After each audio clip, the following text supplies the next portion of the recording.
Përshëndetje shikues të Klan Kosovës.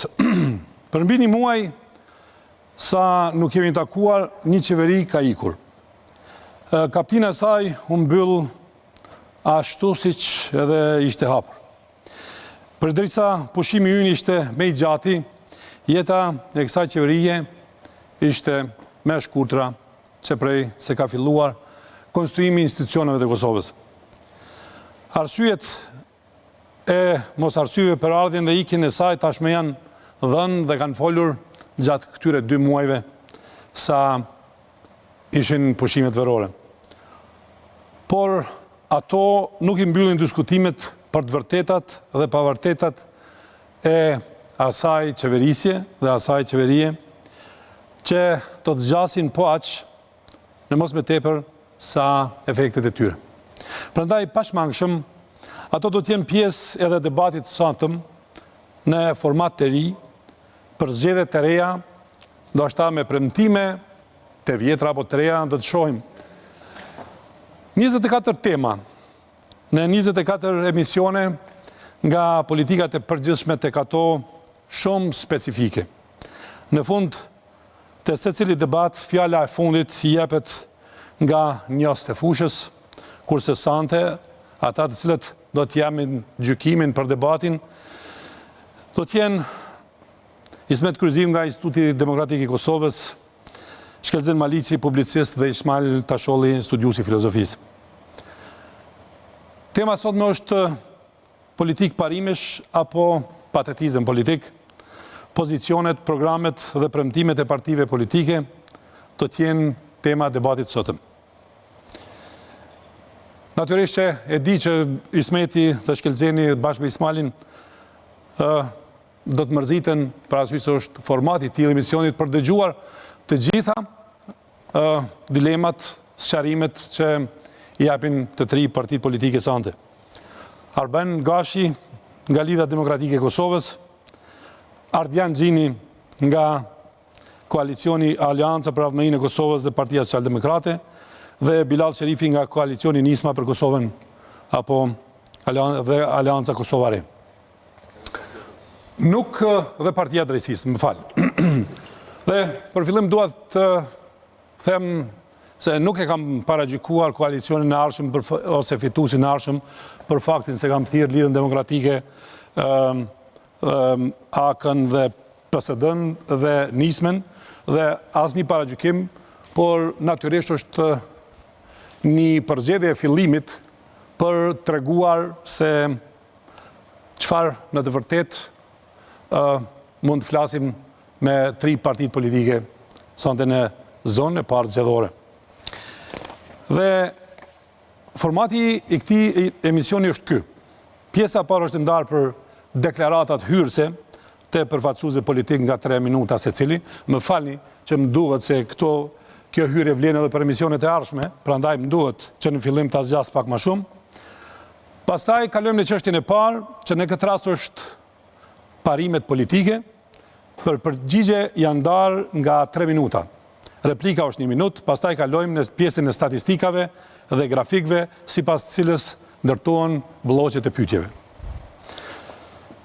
Dhe që në fillim 3 minutat e para për Benin. Arben Gashi. Faleminderit për ftesën. Mendoj se që në fillim ne duhet të shohim disa elemente. Shtyllat bazë mbi të cilat ndërtohet programi I qeverisë dhe secila shtyllë normalisht që ndërtohet mbi bazën e një analize dhe pastaj zgjidhjet që japen. Problemi I parë që është vërejt në qeverisjen e kaluar ka të bëjë me mënyrën, konceptin e qeverisjes. Kemi pas një qeverisje të madhe, e cila ka pas rreth mbi 20 ministri.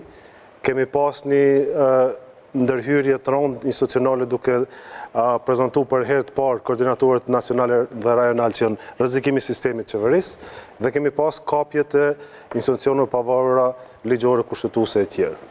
Dhe kjo shtyllë e parë e qeverisjes mendoj se është baza në cilën do ndërtojmë një qeverisjen tonë. Elementi I parë I qeverisjes ka të bëjë me një qeverisje të vogël, që është koncepti I qeverive të partive të djathta, dhe qeverisja vogël nuk do të nënkuptoj përjashtim nga puna të zyrtarëve që punojnë, por do thot fuzionimi i ministrive dhe institucioneve të panevojshme dhe shkrirje institucioneve si që janë institucionet fantomet krijuara, koordinatorët nacional, rajonal e tjerë. Dhe të shtylla e dytë që kemi të bëjmë ka të bëjmë me sundimin e ranit dhe të ligjit. Ju e dini që njëna për problemeve kryesore që sot ne hasim Kosovë ka të bëjmë me sundimin e ranit të ligjit, qasja drejtësi, gjykimi i landëve e tjerë, dhe këtu kemi disa elemente që ne marrim konsiderat. Elementi i parë që ka të bëjë me reformën në drejtësi në aspektin e çkapjes së sistemit nga ndikimet politike. Elementi i dytë ka të bëjë me luftën kundër krimit të organizuar dhe terrorizmit. Elementi i tretë ka të bëjë me efikasitetin e dhënies shërbimeve në aspektin e drejtësisë dhe të sigurisë në vend. Në shtyllën e tretë, që është po ashtu e rëndësishme, ka të bëjë me zhvillimin ekonomik dhe mirëqenien sociale. Zhvillimi ekonomik jo gjithmonë është numra absolut. Zhvillimi ekonomik ka të bëjë me sa mirë shpërndahet mirëqenia dhe sa kemi zhvillim të qëndrueshëm ekonomik dhe social. Në këto aspekte ne kemi dizajnuar programin dhe programi jonë është njëna prej shtyllave më të rëndësishme për cilën Lidhja Demokratike e Kosovës ka dhe trashëgimi mbi bazën e cilës bazohet dhe ka të bëjë edhe me qeverisjen e kaluar kur Lidhja Demokratike e Kosovës ka qenë pushtet.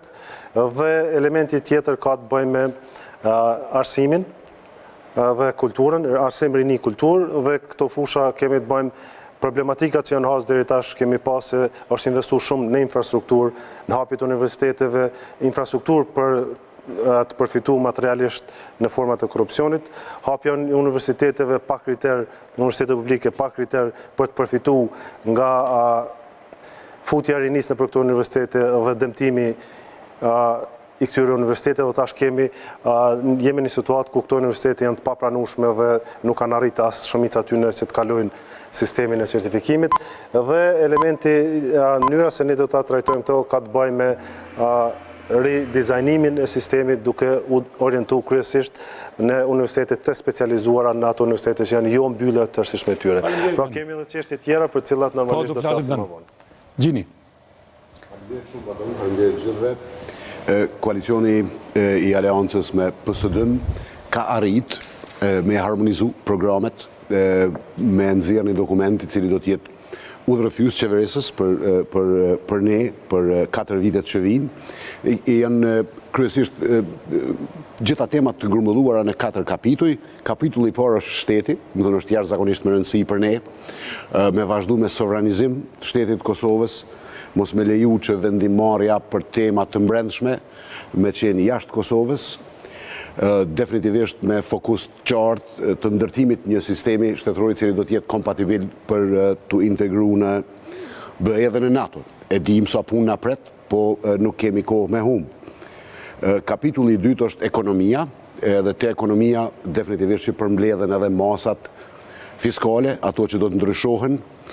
Një moto jona është koncepti i shtrirjes taksa mbledhjes, një mënyrë më pak taksa, më shumë vendet punës edhe më shumë buxhet, do nëse e shtrim. Çështja e tretë jashtëzakonisht e rëndësishme është drejtësia. Te drejtësia ne nuk e përfshim vetëm sistemin gjyqësor, do të thonë sistemin e drejtësisë per se, po me drejtësinë kuptojmë edhe drejtësinë punësim, edhe kemi ndërtu skema. Do të filloj me punësim ose me teste elektronike, cilat do të jenë centralizuara, në mënyrë që të mos kemi probleme në këtë drejtim. Drejtësinën kupton edhe regjistrimin fakultet, që t'jeti drejt, po drejtësinën kupton edhe lufta kundër krimit organizuar, kundër korrupsionit dhe gjitha dukurive tjera. Dhe kapitulli tjetër është mirëqenia. Do të punojmë në rregullimin e skemave sociale cilat i kemi shumë probleme me skemat sociale, do të rritet mirëqenia sociale, po do të ketë edhe sigurime sociale të gjitha llojeve, të cilat në modelin cilin e kemë nxjerrë, cili me siguri do të shtjellohet edhe gjatë ditëve në vijim, edhe prej me edhe prej kolegëve të mi, do të letoj barën e shtetit për skemat edhe do të krijoj më shumë siguri për njerëzit, sidomos për pensionistët, për të papunët, edhe për sigurimet shëndetësore. Te modeli qeverisës, Aleanca dhe PSD-ja do të ndjekin pastër modelin cilin qeveria Haradinaj e ka propozu si ligj për qeverin, pavarësisht se ky ligj nuk është votu, mendojmë se duhet votohet shpejt si ligj për qeverinë, mirë, po modelin konkret do ta ndjekim pastër. Ne jemi në një situatë jashtëzakonisht të mirë si koalicion, edhe pse aleanca është e djathtë, ndërsa PSD-ja është e qendrës majt, deri tash nuk e kemi pas asnjë problem në harmonizim të programeve. Unë mendoj që arsyeja kryesore është për shkak se nevojat e Kosovës praktikisht nuk po ndahen shumë pastër në të majtën djathtë kur vjen te nevoja. Te modeli qeverisës prapë mendojmë se gati zero kemi probleme njëri me tjetrin. Mirë. Atëherë Bilall 3 minuta tu. Faleminderit Batuan, të nderuar koleg, ju përshëndes edhe unë juve. Për të qenë më efikas, unë do të përpiqem që t'i lexoj parimet mbi cilat ekspertët janë duke punuar në harmonizimin e programit, në fakt platformën zgjedhore, sepse është e pamundur që në 3 minuta të përmbledhen të gjitha, por unë do të përpiqem t'i përmbledh parimet mbi cilat do të ndërtohet programi. Domethënë, koalicioni, duke parë vështirësitë e mëdha me të cilat përballet populli i Kosovës dhe nevojës që problemet të qytetarëve të saj t'u jepet një përgjigje pozitive, koalicioni parazgjedhor Ismail dhe PD do të angazhohen për një shoqëri në themelit të cilës qëndrojnë vlerat themelore si liria, demokracia, drejtësia dhe solidariteti, sepse ne besojmë në frymën e demokracisë perëndimore si rrugë të vetme që mundson progresin dhe zhvillimin shoqëror dhe ekonomik të vendit tonë. Vizioni dhe misioni ynë është shtet me demokraci dhe ekonomi sociale të tregut. Ne po nisim një rrugë të re për Kosovën, por qytetarët janë ata që do të vendosin fatin tonë të përbashkët. Vizioni ynë është Kosova shteti i drejtës, shtet i dijes, shtet i zhvilluar, shtet i drejtësisë sociale dhe shtet i integruar në Bashkimin Evropian. Misioni ynë është konsolidimi i Kosovës si shtet me demokraci të zhvilluar, shtet me ekonomi të zhvilluar, shtet me shanse të barabarta për qytetarët e saj. Kjo do të kthente besimin e qytetarëve tanë për një jetë më të dinjitetshme në Kosovën e lirë, të pavarur, sovrane dhe demokratike. Rruga jonë është duke angazhuar konkretisht për më shumë liri, drejtësi dhe solidaritet në Kosovë.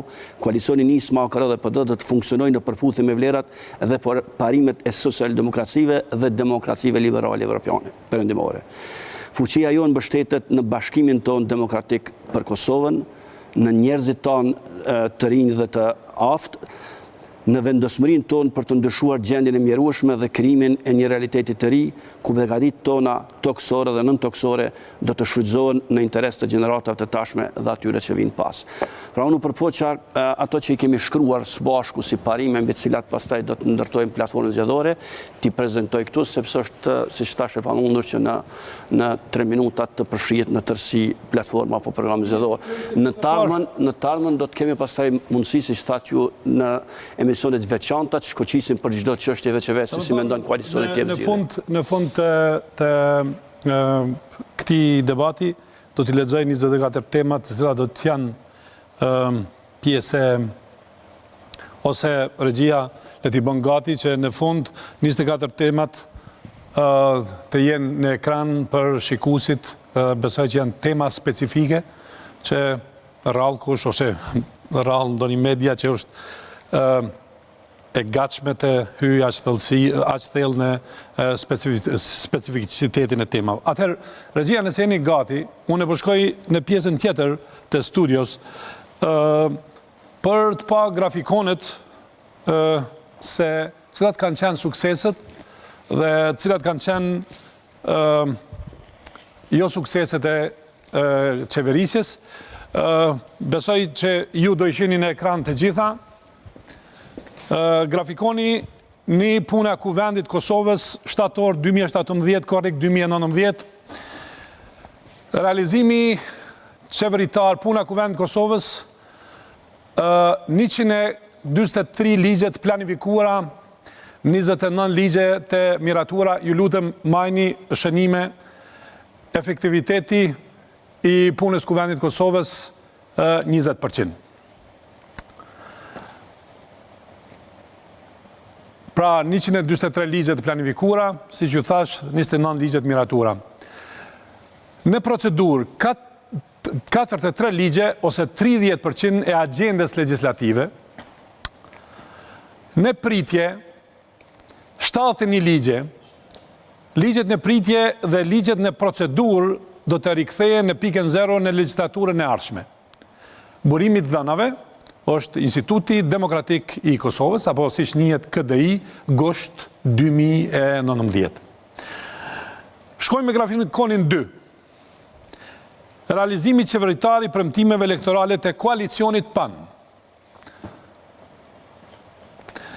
Realizimi qeveritar i premtimeve elektorale të koalicionit PAN nga 100 premtimet e përbashkët të PAN-it gjatë fushatës zgjedhore 2017 gjatë qeverisës 2017-19. 19 u realizuan plotësisht. Fillimi i ndërtimit të termocentralit Kosova Re, mbrojtja prodhimeve vendore, fondi për bizneset të reja në teknologjinë informative, lirime tatimore për pajisje të IT-s dhe lëndës e parë, trepça në pronësi publike, investimet me kapital privat, rritje pagave në shëndetësi, modernizimi pajisjeve diagnostike dhe terapeutike në institucionet shëndetësore, rritja pensioneve për 25%, pranimi i përvojës e punës për vitet e 1990, subvencionimi deri në 50% të sigurimit të prodhimtarisë bujqësore dhe heqja tatimit për tokat bujqësore. 36 mbeten në proces. Grafikoni tjetër, koalicioni PAN, realizimi qeveritar i premtimeve të koalicionit PAN, nga 100 premtimet e përbashkëta të PAN-it gjatë fushatës zgjedhore, 36 mbeten në proces. 400 megawatt energji të ripërtrishme për mes investimeve. Mungon izolimi i të gjitha shtëpive, dyfishim i familjeve që përfitojnë nga ngroja qendrore, 60.000 vendet pune për mes 40 projekteve investive, punësim të gjithë të diplomuarë në mjekësi, spitali regional i Prishtines, digitalizimi i shkollave, të gjitha shkollat me kompjuter dhe internet, reformat e administratës publike, lokale dhe qendrore, investimin e hidrosistemin Radoniqi, rrethi Kosovës me 4 kursi autostradë për rreth Kosovës, ndërtimi i sistemit të ngrohjes qendrore në qendrat e mëdha.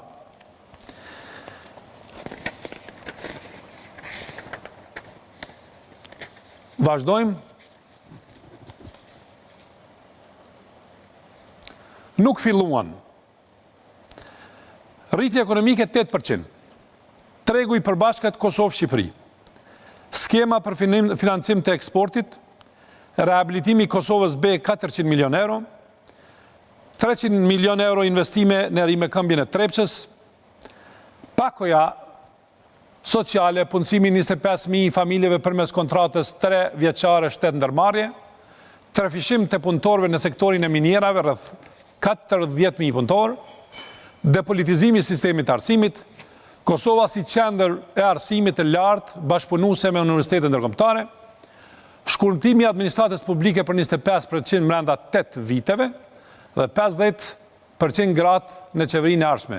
Programi i veçantë për zhvillim të turizmit në 15 lokacione. Burimi i të dhënave, platforma Qeverisja Tani e organizatës jo qeveritare Demokraci Plus, e cila bën monitorimin e punës së qeverisë. Gusht 2019. Shkojmë të premtimet elektorale.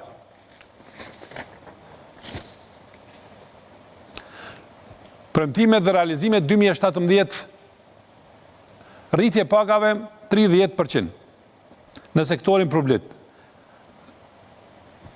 Rritje 4% në vendim qeverisë. Shikojnë ngjyrat, kthej edhe një herë të lutem, ngjyra kuqe është rritje 30% e pagave në sektorin publik,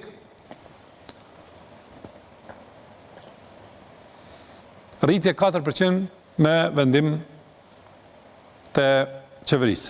Shkojmë tutje. 60.000 vendet të reja të punës. Punësimi në vitin 2017, 357.095 persona. Punësimi në vitin 2018, 345.131 persona. Vende pune me pak për vitin 2018, 11.964, burimi Agjencia Statistikave të Kosovës. Premtimet dhe realizimet 2017-2019 pan PTK-Nisma, rritje 8% ekonomike, si pas Bankës Botërore, rritja ekonomike është 4,2%. Shkojmë tutje, 50 ministre femra apo gra, 2 ministre, Dhurata Hoxha dhe në një periudhë ministre e integrimit evropian Albena Rëshitaj. Dhe pastaj Diana Zhivic, ministre e bujqësisë se vjen më vonë. Shtesa prej 10 euro në muaj për çdo fëmijë. Edhe kjo është premtimi pa realizuar. Rritje e pensioneve 25%, megjithatë, edhe pse nuk është e tillë, megjithatë pensionet 15% pensionet kontribusdhënëse dhe 20% pensionet bazike. Kjo është një lëvizje. Pesfishimi i eksportit 11,6%, deficit tregtar më i lartë në vitin 2018 sa në vitin 2017. Buxhet vjetor për bujqësi 120 milion euro, realisht janë 60 milion në vitin 2018 dhe 61,4 milion në vitin 2019. Sigurimi i ambientit për investimet e huaja, rënja e investimeve të huaja direkte prej 41,7 milion euro, në vitin 2017 255,4 milion euro, në vitin 2018 213,7 milion euro. Kjo mund të arsyetohet edhe për faktin e krizës, raporteve me Serbinë, kriza që është kriju më vonë. Dyfishimi i buxhetit shtetëror 2 miliard, buxheti vitit 2018 1 miliard e 829 milion, buxheti vitit 2019 2,3 miliard. Megjithatë, ky buxhet është më i madh në Kosovën e pas luftës. Burimi Banka Qendrore e Kosovës.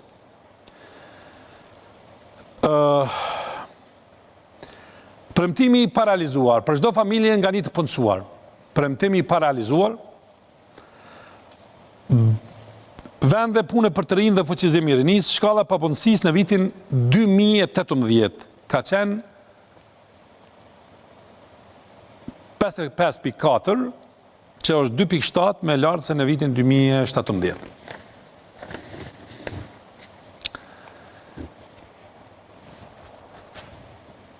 LDK AKR alternativa sherit statik, të lutem.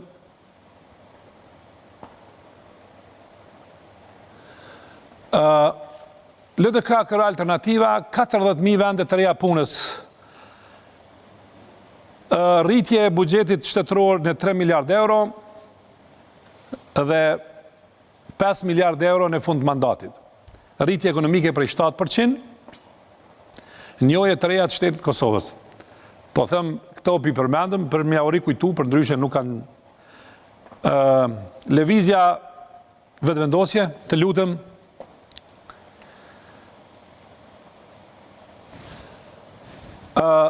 Themelimi i forcave të armatosura të Kosovës. Lutem, lëvizja vetëvendosje. Atëherë, me qenë se nuk i kemi prezent, atëherë nuk... A i kemi.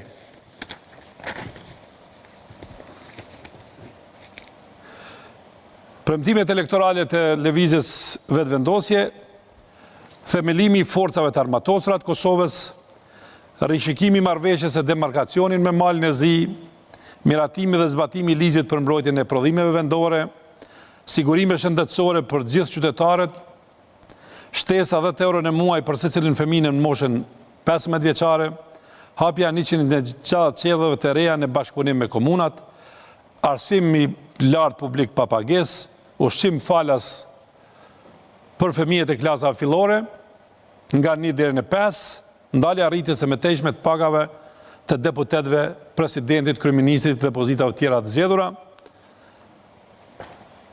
hartimi dhe miratimi i ligjit për referendum në Republikën e Kosovës. Pra, japni të rinjve dhe të rejave, natyrisht, nga mosha 16 vjeçare do të jepet e drejta votimit, edhe këto janë premtimet. Dhe nuk mundem pa e thënë edhe një gjë, webfaqet zyrtare të partive. Regjia, nëse jeni gati, t'ju japim shikuesve LDK EPP. Kjo është faqja zyrtare e Lidhjes Demokratike të Kosovës.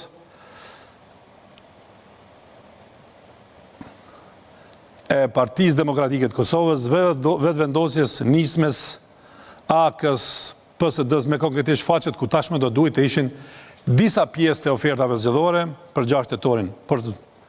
Por si zakonisht, edhe pse data 16 mund themi se është zyrtarisht fillon ose 24 fushata, dhe faqet e partive politike sa i përket zgjedhjeve dhe dëshirës se votuesve për të gjetur diçka brenda, nuk ka. Facebooku është diçka tjetër, normalisht. Por serioziteti i partive politike vlerësohet nga web faqet e tyre. Këto ishin pak a shumë 4 grafikonet që për çdo herë do i kemi grafikonet për çdo natë për të rikujtuar se për temat e veçanta, për të rikujtuar se çfarë kanë premtuar. Atëherë, po kthehemi me ju, zotri Gashi, tash po kthehemi në temat politike. E vetme në këto zgjedhje do të shkojë Lidhja Demokratike e Kosovës, por Lidhja Demokratike e Kosovës diskutoi për një kohë me lëvizjen vetëvendosje, pa arritur të bashkët bashkë. Më duhet t'ju pyes si arritet të ndërtonit ura afrimi mbi fyrjet, për shembull, Argati Serbis, Magarin e Zajednicës, pastaj mbi mendsinë e fermerit Traçit Prapashticës, revolucionar komunistët, mbi Esat Pashin dhe anarkistët.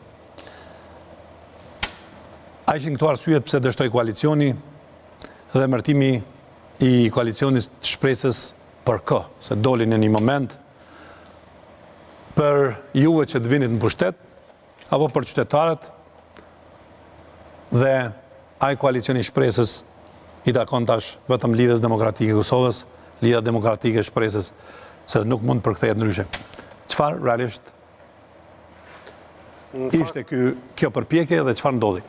Në fakt, në këtë historinë 20 vjeçare të partive politike në Kosovë, Lidhja Demokratike e Kosovës ka pas koalicione pothuajse me gjitha partitë, megjithse këto koalicione gjithmonë janë shoqëruar me vështirësi dhe me një histori shumë dhënshme për Lidhjen Demokratike të Kosovës. Ju e dini se shumë zyrtar të lartë të Lidhjes Demokratike të Kosovës kanë humbur jetën, janë vrarë ose janë kërcënuar në forma ndryshme në kohra të ndryshme.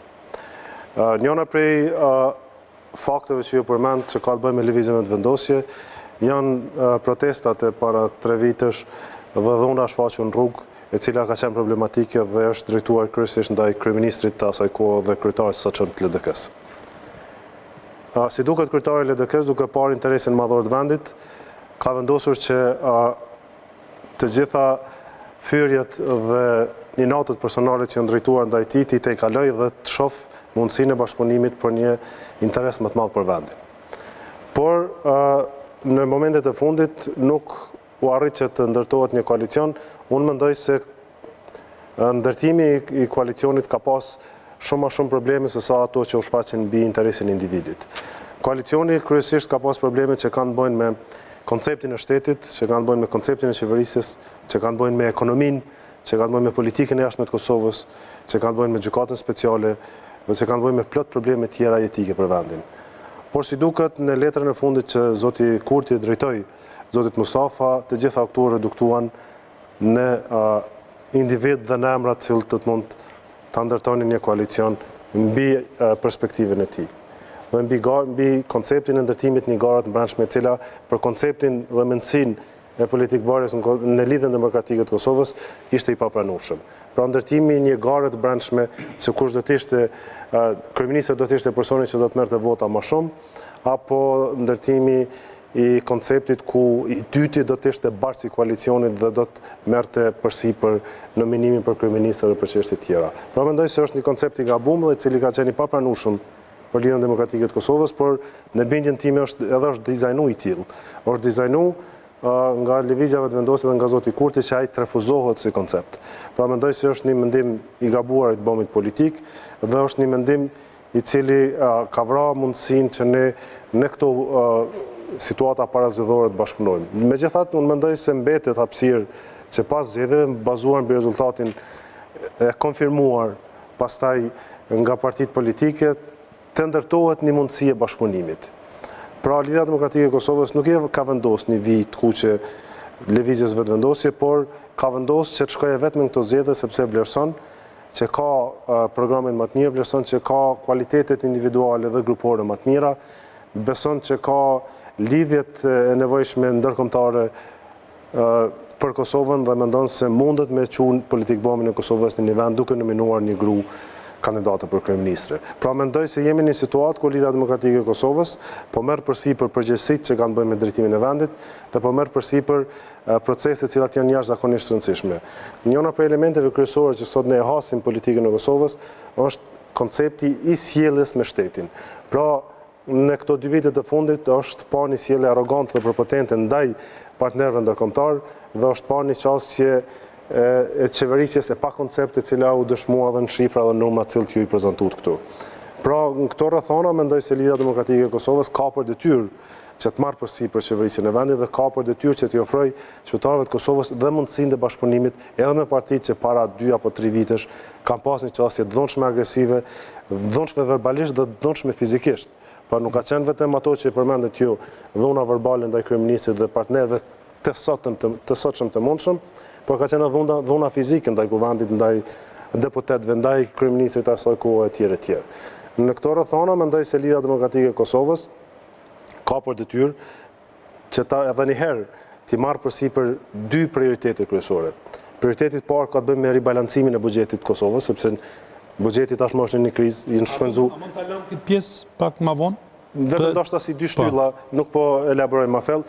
Shtylla e parë ka të bëjë me konceptin makroekonomik të vendit dhe shtylla e dytë ka të bëjë me raportet ndërkombëtare të Kosovës. Sot Kosova asnjëherë nuk ka qenë më keq në raportet ndërkombëtare në këto 20 vite se sa sot.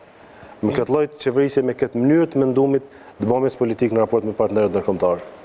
Mirë, atëherë Ardian, çka bëri bashkakën e djathtë me një parti socialdemokrate, partinë që udhëhiqte me qeverinë me një parti që donte të rrezonte atë qeveri për faktin se një pjesë e saj ishte po aqevrazht me ju dhe me diskurs, po në kuptimin deri te fjalët haraqe tjera dhe antishtetar, siç ju quajtën në një moment.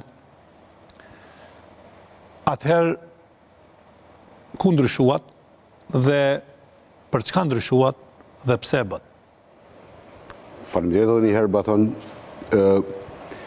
Mendoj se qasja qeverisëse, e cila definitivisht që prej partive oponente do të kritikohet, ka bo që një parti si PSD-ja me besu në këtë drejtim, me besu në këtë koncept edhe me i pas temat e qarta.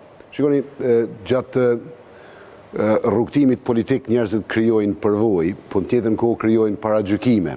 Na i nxisim ato paragjykime kundër njëri tjetër nga një herë, po mendoj se njerëzit që bojnë një farë përvoje përfundojnë një moment kur nisin me pa, jo vetëm me ndërtu paragjykime për smrendshmi. Mendoj se të gjithë e kanë pa qeverisjen Haradinaj, edhe i kanë pa disa elementet cilat nëse i përmendim, japin ma shumë përgjegje se pse mundet me ndodhë një koalicion mes aleancës dhe PSD se kush e di edhe dikuj tjetër në të ardhmen, mundet me ndodhë. Fillimisht, ligji për Prishtinën ka qëndru në për sirtar të qeverisë për 3 qeveri. Ka nisë shumë moti, edhe kërkush nuk e ka marrë guximin vetëm me procedu në kuvend atë ligj. Veç ka që ka pas me vot qeveria Kosovës, për derisa qeveria Haradinaj e ka procedu, edhe pse ka pas rezistenca. Përgjegja ka qenë tepër e saktë, është ligj për kryeqytetin tonë, është ligj për qytetarët tonë, po edhe për Kosovën, se ka Prishtinën kryeqytet, e ka simbol të vetin. Këto kanë qenë elemente tepër serioze. Elemente serioze kanë qenë edhe insistimi edhe arritja e themelimit të ushtrisë Kosovës, e cila është përmend prej gjithëve, mirë po nuk ka pas asnjë insistimi. Element tjetër ka qenë edhe ligji për qeverin, ligji për pagat, më thonë, cilat prap ka pas vite cilat janë diskutu, mirë po kanë mbet në për zyrat qeverisë dhe nuk janë procedu për kuvend. Tani ne mundemi me kuptu që disa probleme i ka pas edhe kuvendi, nuk ka pas bojkote, ka pas rezistenca, normal që partitë opozitore tentojnë vazhdimisht me bo pushtetin mu duk sa ma i ketë që t'je dhe mundshme, për me orë vetë në pushtet. Këto rezistencë janë reflektu edhe në punën e parlamentit. E pam që parlamenti, kuvendi Kosovës, gogja me zër ka funksionu në këto 2 vite që shkun. Çështje tjetër është që kur njerëz njihen, kur e njohin njëri tjetrin, edhe i heqin para gjykimet, me siguri se e shohin që është lehtë me punu. Fundit ka ndodhur edhe mbyllja e kazinove dhe lojrave të fatit prej qeverisë Ardianaj. Shumë kush ka mendu që është ndryshe dhe pikrisht kur ka ndodhur mbyllja e kazinove, rezistenca ka ardhur prej njerëzve të cilët e kanë akuzu aleancën pikrisht për këto lojra. Më thonë ka pas shumë elemente cilat janë pa gjatë kësaj kohe, ka pas elemente të sovranizimit të Kosovës, më thonë tërheqja e vendimarrjes për çështje të brendshme në Kosovë, ju kujtohet Trepça, duhet me thonë që për disa vite Kosova praktikisht nuk ka marrë vendime për çështjet vetat. Sidomos për ato çështje të cilat pa ka shumë kanë tangu me veriun. Na kem pas drejt me marrë vendime për PTK-n, me bo çka dojmë, për postën, po s'kem pas drejt me marrë vendime për Trepçën. Edhe për një moment, Haradinaj merr vendim edhe për Trepçën. Edhe ngjarje e mirë ka qenë që është mbështet ai vendim edhe në kuvend Kosovës edhe prej partive opozitore në këtë rast prej LDK-s. Është jashtëzakonisht interesant, edhe është mirë, po kjo është ajo që ne e quajmë sovranizim. Janë disa vendime që Kosova duhet me i marrë vetë. Nuk bën me prit me na dhënë udhëzime për gjithçka dikush tjetër, se nuk jemi protektorat mo. Edhe nuk na don as bashkia ndërkombëtare, e as miqtë tonë nuk na dojnë si protektorat, nuk na dojnë as mos sjellë si protektorat. Mos sjellja si protektorat nuk nënkupton kolizion me bashkinë ndërkombëtare, përkundrazi.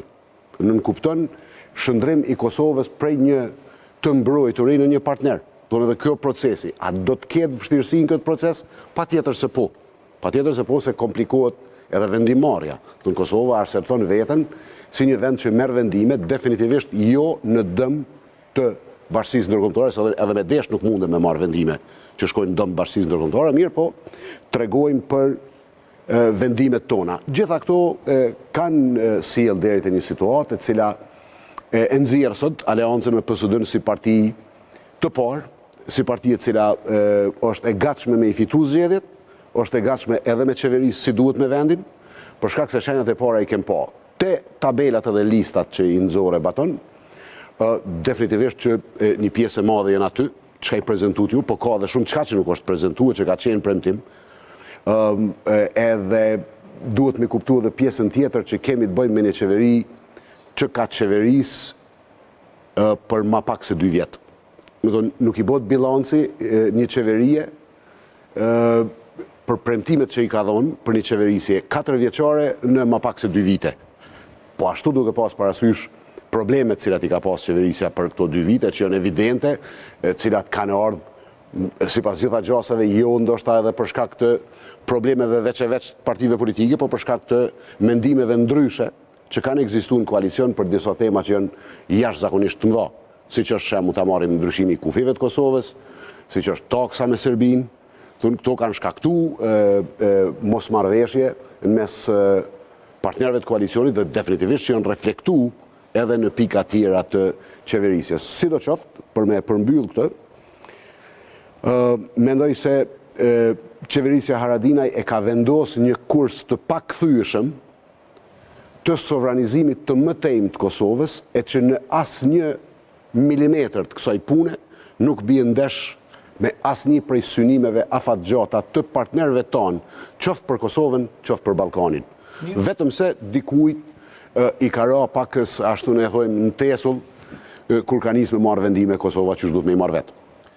Atëherë, kjo ishte pjesa e zotit Gjini për aleancën dhe koalicionin me Partinë Socialdemokrate. Atëherë Bilall, çka bashkoi nismën me AKR-n një parti social-demokrate me një parti tjetër që është herë e qendrës, herë e djathtë, edhe për faktin se njët edhe me konfliktin ose verbal, nëse s'paku, të liderit e AKR-s dhe kryetarit e Këshillit Kombëtar të nismës, zotit Tasholli dhe zotit Jakub Krasniqi. Faleminderit, Batan. Tash dush me fut këtu, dhe me thanë se mos ta harrojmë. Çështjen e koalicionit të djathës me të qendrën e majtë me qendrën e djathës, shpjegoi Gjini, kështu që nuk bëjmë ne përjashtim nga ky rregull, po lidhja e koalicionit më spaku ka të bëjë me bazat ideologjike dy partive. Pra, ideja për të krijuar një koalicion mes AKR-s dhe përmes AKR-s dhe PD-ja si partner tradicional i AKR-s ka qenë për të ndërtuar një bosht politik rreth nismës AKR-s dhe PD-s me qëllim që të mos lejojmë, le të them, barikadimin e skenës politike pas zgjedhjeve, duke pas parasysh që partitë politike apo gara do të zhvillojë mes 4 subjekteve deri dikun të parafërta. Zondazhet thonin se nga e para deri te 4-ta nuk ka ndonjë dallim madh rreth 4 deri 4.5% dhe nga do që do të shkon të nisma kësaj radhe, besoj që kjo do vlente edhe para AKR-n, do të përmbys të rezultatin, apo do të bënte pak më të lehtë fitoren nga cila do që të shkonte, dhe ne vendosëm që të krijojmë një boshtonin politik me idenë që pas zgjedhjeve të jemi një rregullator i skenës politike. Duke pas këtë parasysh, morëm këtë vendim, kemi debatuar një kohë gjatë brenda strukturave dhe kemi ardhur në përfundim që kemi konsideruar që në këtë fazë më mirë shkojmë vetëm bashkë me ndonjë alat më të vogël apo parafort apo më të vogël se ne dhe të ecim përpara. Nëse do t'i lexonim shifrat e sondazheve siç janë publikuar her pas here, ajo do t'i vinte që dy parti të mëdha nuk do të mund të përbënin 51 deputet. Unë nuk do të thoja shqiptar për lojal ndaj shtetit, pa listën sërbe, do t'ishte e vështirë të bëhen dhe do t'ishte e vështirë pastaj të qeveriset me një qeveri ku kush zot nga lista sërbe, por gjithashtu do t'ishte e vështirë që të bëhen 3 partit mëdha bashkë në një koalicion dhe do të mund eventualisht shkonim drejt një prosesit të blokadës sërish institucionale dhe kemi menduar që do të kontribojmë në këtë rrafsh duke synuar që sparit të nxjerrim kandidatin tonë për kryeministër, zotin Maliqi, pra kandidat i koalicionit, të shpalosim ofertën tonë politike, programore para zgjedhjeve tanë dhe të hymë në garë sikur të 4 partit tjera politike, të 4 bloqe, sepse AK-ja nuk garon si parti, por garon si koalicion, po dhe këja sot u pa që po ashtu do të ketë lëvizjen për bashkim brenda, Lidha Demokratike për SHDK-n, pra kemi 2 koalicionit shpallura dhe 2 koalicionit pa shpallura, të shohëm tani të bëjë edhe të njëjtën gjë dhe zoti Kurti me Mimozën, si që parlemru që do të mund të hyjë në listën e vetëvendosjes. Pra duke pas parasysh këtë ne kemi vendosur kësaj radhe të shkojmë kështu, ndërsa sa i përket asaj si që ju referuat ju, mendojmë që ka pas më shumë të tjerët e kanë shpalosur si konflikt mes zotit Tasholli dhe zotit Krasniqi, sepse asgjë personale asnjëherë nuk ka pas asnjë konspiracion në mes nga zoti Krasniqi në drejtim të zotit Tasholli, përkundër nëse ka pas konspiracion, ka pas nga alatët e tij të atëhershëm, por jo nga zoti Krasniqi. Zoti Krasniqi gjithçka që ka bërë në atë kohë, sepse kam qenë në kuvend dhe di që ka pas të bëjmë me respektimin e rregullorës punës kuvendit, nuk ka pas asgjë personale, ndërsa ju e dini që vota jo ndaj Tashollit ka pas të bëjmë me personin Tasholli, por ne kemi pas kandidatin tonë brenda PDK-s në atë kohë, pra dhe mes Tashollit dhe zotit Krasniqi unë gjithmonë të zgjidhja zotin Krasniqi, nuk diskutohet ajo, pra nuk ka pas të bëjmë me te apo kundër ti, por me kandidaturën e zotit Krasniqi apo me kandidaturën e zotit Tasholli. Ju e dini pastaj si u zhvilluan gjërat, zotin Tasholli rrëzoi gjykata kushtetuese, nuk e rrëzoi as Krasniqi, as ajo mbledhje, ajo seancë e kuvendit. Pra, më shumë ka pas kanë folë të tjerët për këtë konflikt, sa që ka folë zotë Gashi. Jakub Gashi nuk ka preferuar të merë fare pozicion publik rreth kësaj çështje. Çështja ai është zgjedh, pastaj është zhvilluar si është zhvilluar procesi në gjykatë kushtetuese dhe kaq ka pas. Të gjitha tjerat pastaj kanë qenë çështje më shumë të situatave të stisura nga të tjera se sa që ka pas vërtet diçka mes tyre. Ata as nuk kanë kryqëzuar ndonjëherë rrugët në punën e tyre, as nuk kanë pas të lashë. Bile shpesh Jakub Gashi thotë kemi qenë e përmend atë periudhën kur kanë qenë edhe në shkollën atëherë që është quajtur në normalen bashk, kanë qenë një gjenerat. Pra nuk kanë pas probleme në kohën e qeverisë përkohshme, nëse më kujtohet zotë Gashi ka qenë ministri i zhvillimit dhe rindërtimit të vendit dhe në udhëtimin e parë që ka pas në Lugano, nga disa kolegë që kanë thënë ja kanë referuar si një mundësi për të ardhur për të investuar në Kosovë në procesin e rindërtimit. Kjo është historia e vërtet. Të gjitha tjerat janë më shumë të tjerët që kanë hedhë benzin zjarr se sa që ka qenë vërtet. Atëherë po fillojmë te kjo pjesa e dytë që më shumë do të jetë polemik dhe këtëherë do orientoj më njëherë te Ardian Gjini. Ardian, pse Lidha Demokratike e Kosovës nuk duhet të fitoj zgjedhjet e ju si koalicion duheni dhe pse Nisma nuk duhet të fitoj zgjedhjet? Kallëzoni arsyet. Ju po garoni me Kosova 100% shtet, që është motaja në cilën po bën fushat AK-ja, dhe pastaj këtalet arsytojnë 100% shtet me çka. Është pjesa jote 3 minuta, të lutem lëshoje orën nëse jeni gati. Ardian. Faleminderit. Fillimisht unë edhe Arben Gashi kemi punu gjatë bashk edhe nuk kemi kur far animoziteti mes veti, mirë po prapë ne duhet me tregu ç'a mendojmë. Unë mendoj se Lidha Demokratike e Kosovës i ka 2 probleme serioze. I pari ka të bëj me eksakt ato që edhe po i thonë tash shembull ta marrim. Që ka të bëj eksakt me sovranizimin. Zoti Mustafa sa ka qenë kryeministër, i ka sjell 2 probleme jashtëzakonisht të mëdha në Kosovë, i ka sjell brenda, ne i ka sjell në bërë, për shkak se nuk ka arrit me rezistu me imbajt atje ku kanë pas vendin. Problemi i parë ka të bëj me asociacionin e komunave me shumicë serbe, që në zhargon po i thojnë zajednica, në vend se me mbajt atje, edhe me kushtin që mundet me ra qeveria, e ka sjell në Kosovë. Edhe presioni ka ardhur në Kosovë. Do një kryeministër që e ka lshu komplet presionin. Është koncept, e ka lshu komplet presionin edhe e ka sjell në Kosovë. E dyta është çështja e demarkacionit me Maliqi, nuk e ka mbajt presionin në Bruksel, si zgjedhur i popullit, si kryeministër, që duhet me mbajt presionin vet e mos mi ashkarku vendit mrena. Zoti Mustafa dyat i ka sjell mrenda dhe e ka rrit presionin edhe problemin për Kosovën. Çështja e dytë është që që është konceptuale, është që e kanë kandidaten për kryeministër e cila duhet tjetë e çkapur prej LDK-s e nuk është. Dhe zonja Vjosa Osmani fillimisht për ta çkap shtetin duhet të çkapet vetë. Që i bie t'ju prit gjitha proceseve vetë për shkak se do të merr vendime për shtetin. Nëse që në start vendimmarrja e kryeministrit mund partinë e vetë sillet në konceptin e negocimit permanent mrena për mrena, atëherë kandidati për kryeministër është i hendikepum.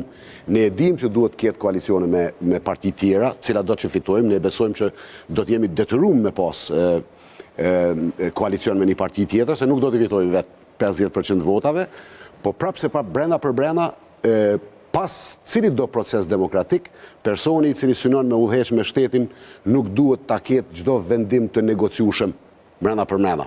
Kjo është problem. Këto janë 2 çështje kryesore. Në çështje tjera, për shembull, unë mendoj që çësia jashtëzakonisht e gabueshme e Lidhjes Demokratike të Kosovës është kundërshtimi i autostradës Dugaxhinit. Është diçka jashtëzakonisht e gabueshme.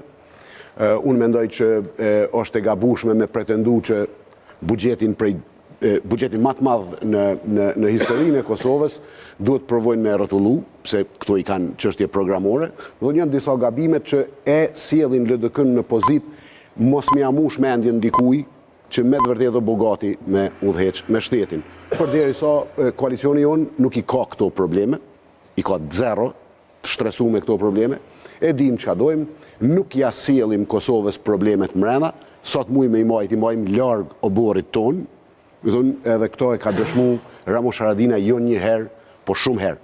Nëse ka problem, nëse beson që ja sjell një problem Kosovës, e mban për veti dhe mban larg, nuk e sjell në bërë. Mirë, kjo është për nismen? Për nismen, jemi kolegë, kemi qenë kolegë në qeverisje, pa keq nuk besoj që mundet me fitu zgjedhjen. Ben, për polemiken, pse s'duhet me fitu zgjedhjet? Polemiken e keni me njerë mas saj, ka 1 minutë, ose ka 2 minuta. Do tema që të që duhet me isqerë, unë herë mas nej, okej. Jo, po mënoj, pse nuk duhet me fitu Aleanca për Ardhmërinë e Kosovës bashkë me PSD-n zgjedhjet dhe nisma, pra arsye se është mënyrë e komunikimit me publikun, pastaj, këto që ka thënë Ardiani, dhe i ke 2 minuta replik, me njerë pas replike që mund të bëjmë një renditje, kështu, urna. Oke, mendoj se Mani shënimet për këto që...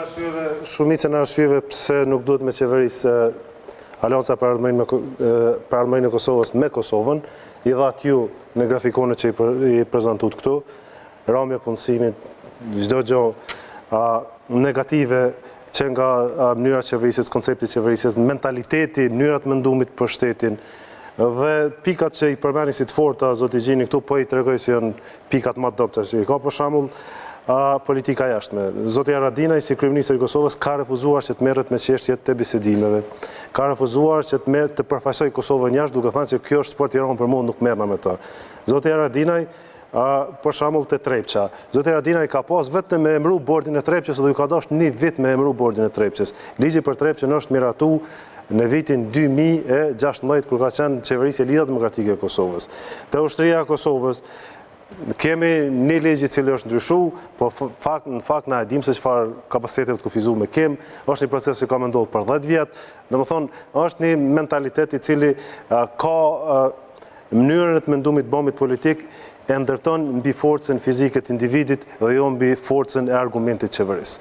Pra forca fizike e cila mendohet zbatohet duke marrë përsipër përgjegjësi se unë e i la problemet e Kosovës jashtë Kosovës dhe nuk i bi këtu, në fakt mënyra se si është qeverisë në këto 2 vitet e fundit tregon pikërisht pse nuk duhet me kënd qeverisje Aleanca për Ardhmërinë e Kosovës. Unë mendoj se ka individ mirë, unë kam vlerësim pozitiv për zotin Gjini, por mendoj se në përgjithësi mënyrat mendumit politik në Aleancën për Ardhmërinë e Kosovës është mënyrë tribale të organizumit.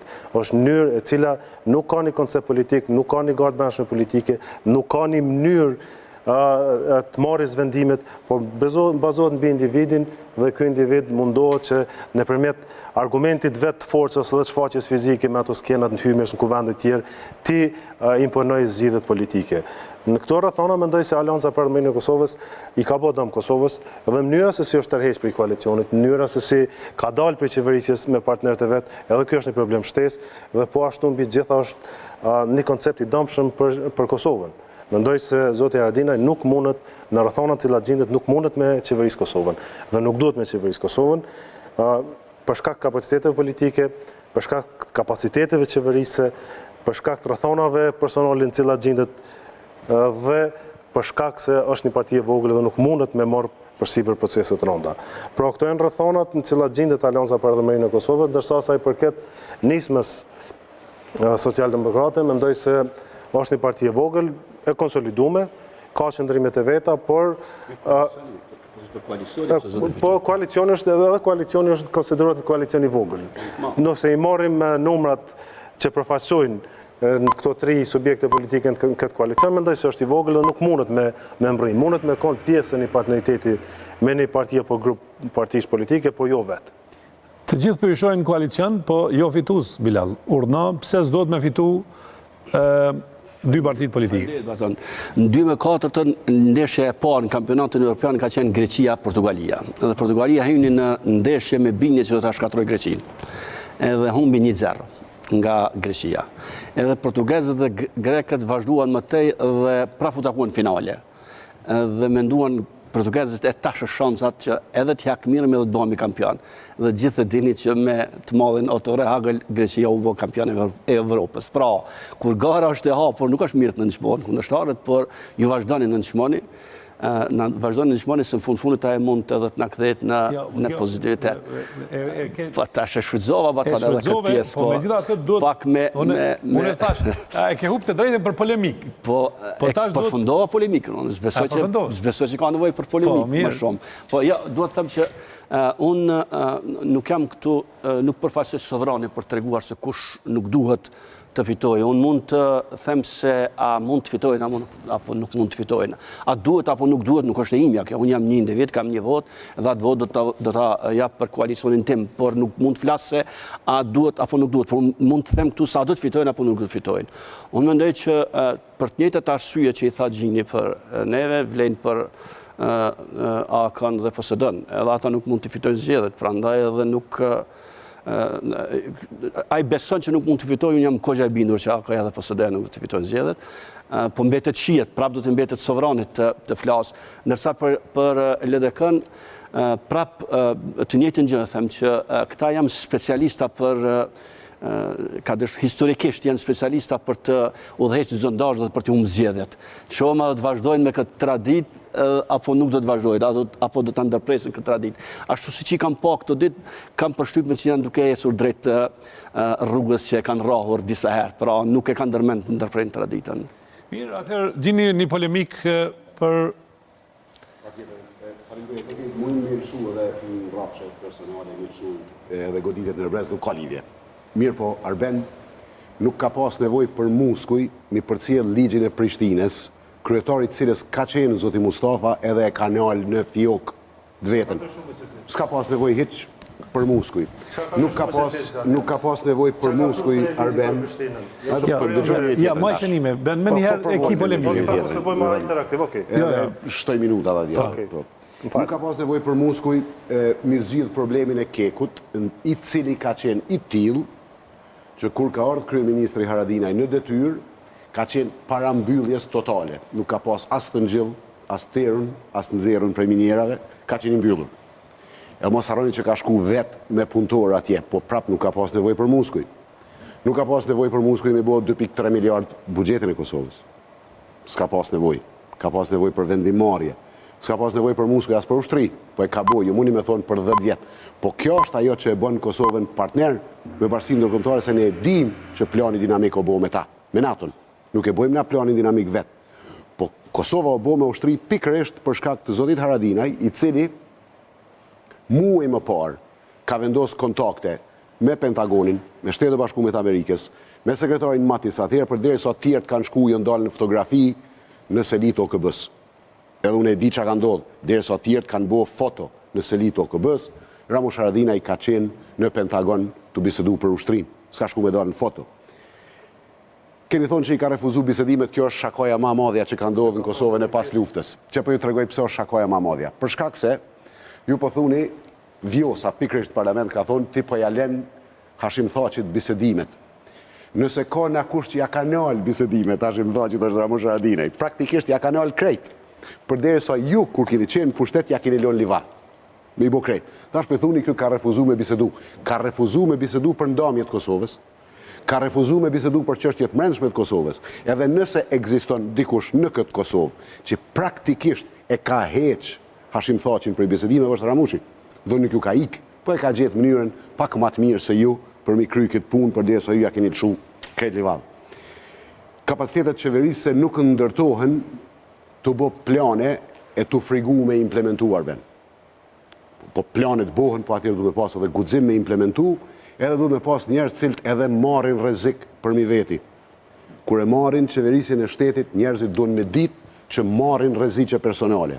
Edhe e fundit, Ramush Haradinaj nuk ka asnjë problem personal mo, kreti ka zgjidh nëse ka najniri që ka kaluar për gjithë filtrat, e cilës do drejtësia atë është Ramush Haradinaj, kërkush tjetër. Tjertë mujnë me kalu, e ka përfundu edhe këtë etap, asnjë rrezik nuk e ka, mos keni dert, keni me pas kryeministër të Kosovës për një 4 vjet, edhe intimisht keni mundi mirë me të arriturat. Prap keni me kritiku, me fol, po intimisht keni mundi mirë. Ben, minuta tu. Falënderit. Mendoj se janë disa çështje, vërejtja po është për ty, baton se kur keni ftuar në emision keni thonë që ka me kono edhe PDK-ja, përfaqësuesi PDK-s ose zoti Enver Hoxha ose Brian Stavileci, po si duket ja paske ose ja ke thonë ose ti kanë marrë në metodat e tyre ato analizat që i ke bërë dhe kanë pasur shumë keq kanë qeverisë se kanë marrë pjesë. Po tash nuk e di arsyen, nuk kanë marrë në debat.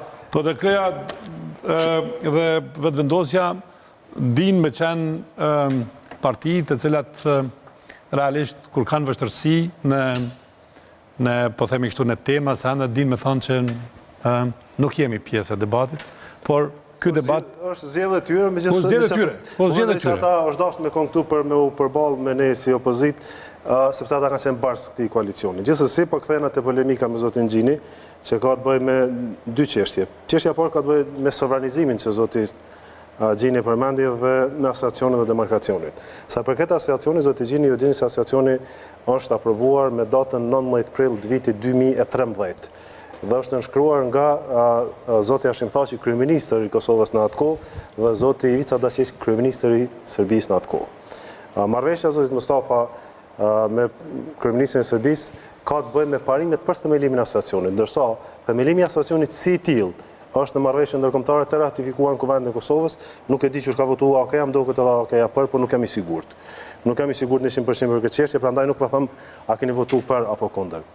Sa i përket kandidatës, pikërisht nuk dallon koncepti jon. Për konceptin ton qeveris, ideja e kryeministrit është i pari mes të barabartëve. Pra, kryeministria është e para mes të barabartëve.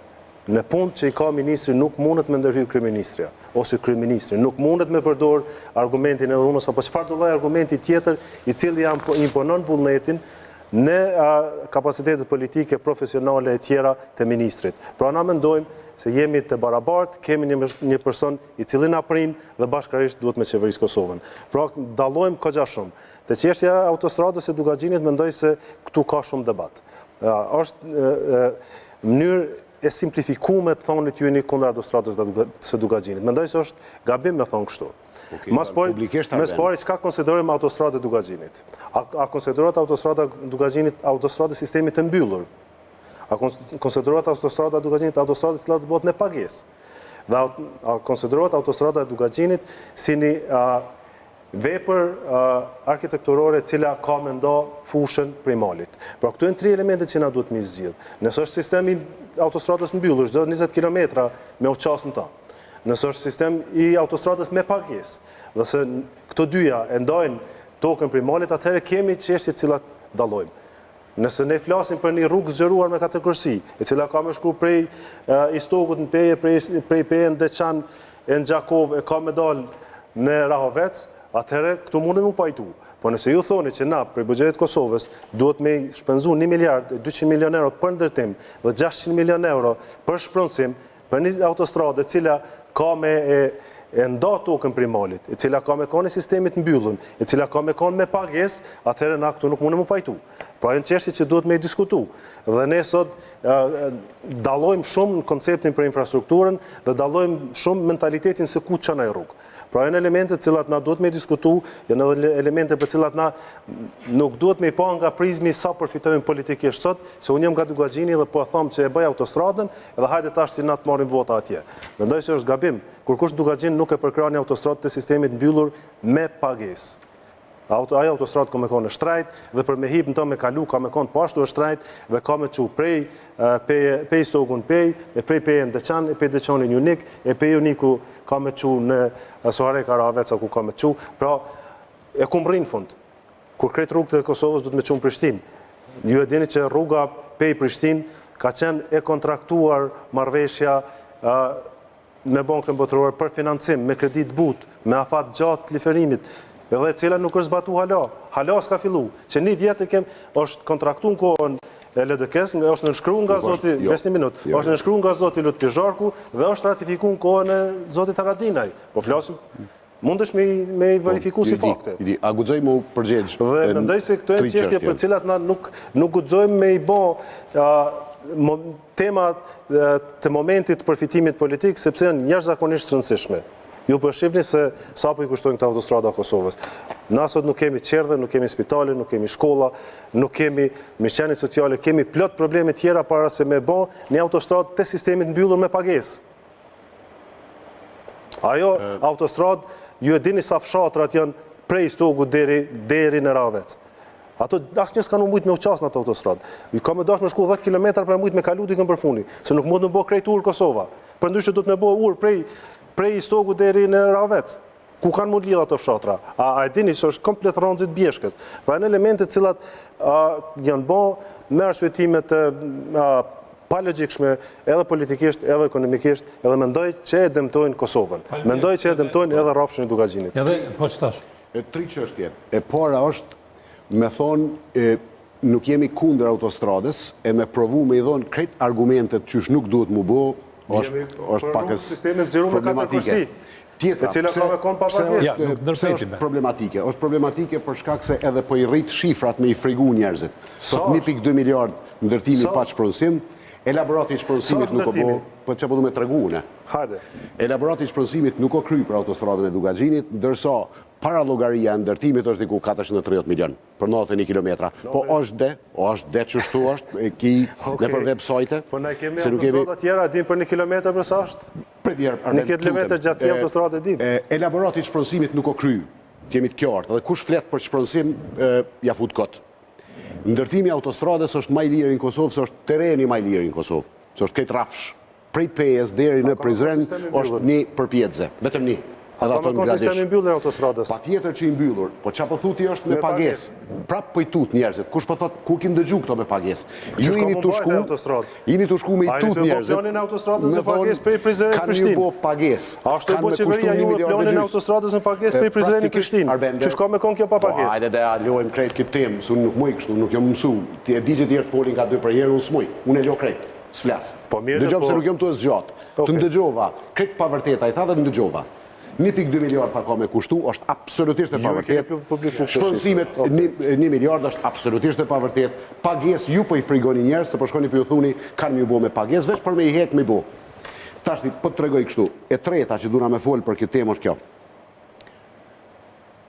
Nëse nisësh je prej asaj zone, veç 1 minutë mi merr. Nisu virtualisht prej Pejës me shku deri në Prizren edhe po shohim qysh zgjonohet rruga. Fillimisht duhesh 14 km bypass të Pejës, se nuk mundesh nëpër Pejë mi bo zgjerimin 4 kursi. Edhe ki me dojnë Raushit që Arben. Prej Raushit deri Strelc i ki 4 km e gjys. Në Strelc dush me dojnë prap me bo bypass Deçanit, se s'mundesh me hine për Strelc, se s'mundesh me hine për Deçan, edhe 18 km për me dojnë në Carabreg. Prej Carabregut ki me i bo 12 km, me shku deri në Skivjan edhe prap me bo bypassin e Gjakovës komplet 22 km, se s'mundesh me hine Gjakov. Kur e kryin Gjakovën del Rezina, edhe kimi i bo 5 km deri në Gradesh, se dush me i kanjonit Drinit. Prap dush me i bo 18 km bypass, ose me hinë Zërza ose në Rogov. Edhe bypass i fundit për me shku në autostradën Ibrahim Rogova. Nëse shkoni me zgjeru rrugë, që shpëllypni ju, me zgjeru kini me i bo 25 km zgjerim, e 70 km bypass që është e njëjta gjohë, me shpronësime me krejt. Po s'ka me koni sistemin mbyllur. Apo kuptoni, po autostradat janë sistemi mbyllur, se i shërbejnë ma mirë qytetarit. Ju nuk po doni me bo autostradë edhe kallzoni, mos i çutni njerëzit. Tash ti po thu populizëm. Shiko, premtimi elektoral nuk ka populizëm. Është pastër premtim elektoral, edhe na duhet mi bo. Na jemi të lyp njerëzve votat, jo veç me autostradë Dugaxhinit, edhe me krejt tjera, po edhe me autostradë Dugaxhinit, cilën tjertë po refuzojnë me bo pa ditë që ka në të folë. Dojnë mi zgjeru rrugën 20 km e me i kompenzu 90. Qysh ashtu? Qysh bohet? Nuk bohet. Regioni maj madhi në Kosovë është absolutisht maj madhi, me gati 650.000 banor, edhe provoni kush doni prej jush. Kur të doni? Bëni rrugën prej Prizrenit dhe në Gjakovë dhe prej Gjakovës dhe në Pej. Kur doni? Cilën do ditë t'javës. Edhe kini me pa çfarë problemi ka aty, edhe kini me pa që zgjerimi nuk bën punë, se duhet me hec në rrugë 4 korsish, me traktora, me motokultivator e me gjithë shka. Është e pa boshme. Po të regoni që s'doni mi bo burë. Bilall. A ti përgjigjnë ajo? Faleminderit batat. Ja, unë me doa që do të ndalim vesh në nivel të polemikave për tërsin që u tha, po të ashtu shëndru në debat për autostradën e Dugaxhinit, prandaj po i tha me unë disa fjallë. Po në parim, ne mendojmë që duhet ndërtohet një autostradë e tipit hapur, e tipit mbyllur ku ta diun, por duhet të shihet varianti më i lirë që kushton taksa paguesve tonë, sepse mendojmë që shifrat cilat kanë qarkulluar në publik vërtet janë të mëdhaja, janë pothuajse të papërballueshme. Por këto e kanë një bazë ku është nxjerrë një përfundim i tillë, pra kemi 2 autostrada të ndërtuara dhe ky çmim ka dalë pak a shumë si deduksion i krejt kësaj që ka ndodhur në Kosovë me autostradat. Prandaj sa i përket nismës, ne nuk kemi absolutisht përkundazi, mbështesim ndërtimin e një autostrade të Gjinit, mirë po jo të dalim tani me projekt. Kjo është rruga dhe nuk ka bisedim rreth kësaj, nuk ka tolerancë rreth kësaj, por le të dalim të gjithë me një premtim publik që po, ashtu siç po lidhet Gjirani, ashtu siç është lidhet Prizreni, siç është lidhet Shkupi, po do të përpiqemi që koalicioni i jashtëm kushdo që të jetë të ndërlidh edhe komunat e Dugagjinit, por me koston më të lirë të mundshme. Le të hidhen në tavolinë opsione dhe pastaj le të eset përpara nga kushdo që të jetë nesër në qeveri. Dhe jo të shndrohet kjo në spaku që është bindja jonë si koalicion, që shndrohet kjo si mollë sherrë dhe përplasje, thuajse dikush i don Dugagjinin dhe popullatën e Dugagjinit më shumë dhe dikush nuk e don, apo është kundër saj dhe nuk dëshiron që atyre të mundsojnë ndërtimin e autostradës. Mendoj që kjo do të ishte më spaku thonë jo korrekt në raport me ata njerëz atje. Temat që duhet mos sqaru, absolutisht edhe ne mendojmë që duhet mos zgjedh varianti më i lirë. Absolutisht po. Shkojmë me reklama dhe kthehemi në pjesën tjetër edhe 35-40 minuta ose 30 minuta me partitë politike dhe pastaj vinë gjyqtarët e këtij debati që janë Shkëlzen Maliqi, Ismet Kryeziu dhe Ismail Tasholli. Shkojmë me reklama dhe kthehemi në studio.